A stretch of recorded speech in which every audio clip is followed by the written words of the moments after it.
Thank you, Mr. Kennedy, for being here this morning. And I think that, Mr. Chairman, we are truly through the looking glass this morning here in the U.S. Senate, and this committee is being asked to fulfill a really important responsibility, which is to decide whether to confirm Mr. Kennedy to one of the most important health care jobs in America. And the reason I think it's so important is for many of the reasons you said in your opening statement, which is that we live in the richest country in the world, and we have some of the worst health outcomes of any industrialized country in the world. We live in the richest country in the world, and we have some of the lowest life expectancy rates of anybody in the industrialized world. I was a school superintendent before I was in this job, Mr. Chairman, and I can tell you that Mr. Kennedy's right, that when I look at the kids in the Denver public schools, if we don't change the way we eat in this country, 40% of them are going to suffer adult diabetes as a result of their diet. And we're, as I said, spending more than any other country in the world, and our families, every single person's constituents in this Senate are facing chronic shortages when it comes to health care. My friend from Texas, Senator Cornyn, has been a champion on mental health care. We have an epidemic, as he knows, across this country in mental health care, partly because of what the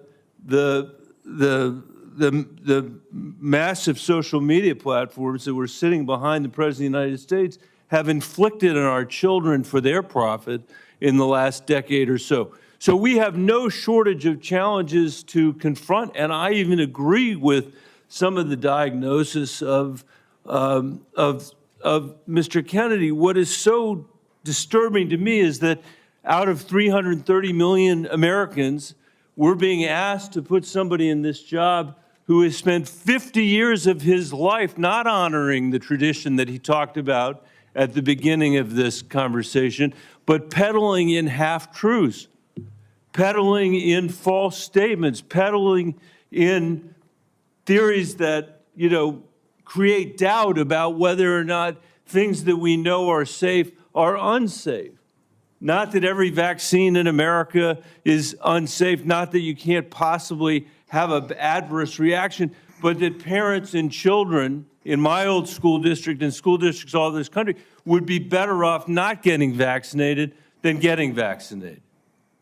Unlike his own children who were vaccinated, unlike the people he invited to his house in Los Angeles for their party who were vaccinated. For everybody else, it's about peddling these half-truths. And he says it with such conviction that you want to believe him. And Mr. Kennedy, I just have there are many, many things in the record, but I hope that you could answer these questions yes or no. I've tried to ask these in a manner that's faithful to what you actually said, because I didn't want to have a debate about whether you actually said them. So I'm asking you yes or no, Mr. Kennedy. Did you say that COVID-19 was a genetically engineered bioweapon that targets black and white people but spared Ashkenazi Jews and Chinese people? I didn't say it was deliberately targeted. I just quoted an NIH-funded and NIH published study. Did you say that it targets black and white people but spared Ashkenazi Jews? I quoted a study, Your Honor. I quoted an NIH study that showed that I'll take that as a yes. I have to move on, I have to move on. Did you say that Lyme disease is highly likely a materially engineered bioweapon? I made sure I put in the highly likely. Did you say Lyme disease is a highly likely militarily engineered bioweapon? I probably did say that. Did you say that? And that's what the developer of Lyme I want all of disease our said. colleagues to hear it, Mr. Kennedy. I want them to hear it. You said yes. Did you say that exposure to pesticides causes children to become transgender? No, I never said that. Okay, I have the record that I'll give to the chairman, and he can make his judgment about what you said. Did you write in your book, and it's undeniable, that African AIDS is an entirely different disease from Western AIDS? Yes or no, Mr. Kennedy? I'm not sure if I made that. Okay, I'll give it to the chairman, Mr. Kennedy. And my final question, did you say on a podcast, and I quote, "I wouldn't leave abortion, to the states. My belief is we should leave it to the woman. We shouldn't have the government involved, even if it's full term." Did you say that, Mr. Kennedy? Senator, I believe that every abortion is a tragedy. Did you say it, Mr. Kennedy?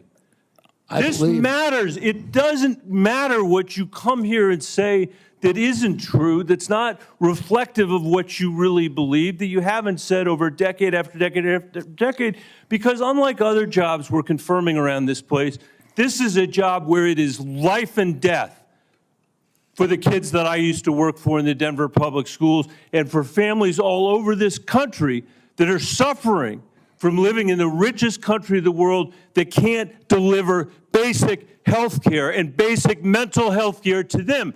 It's too important for the games that you're playing, Mr. Kennedy. And I hope my colleagues will say to the president, I have no influence over him. I hope my colleagues will say to the president, out of 330 million Americans, we can do better than this. Thank you. We need to move on.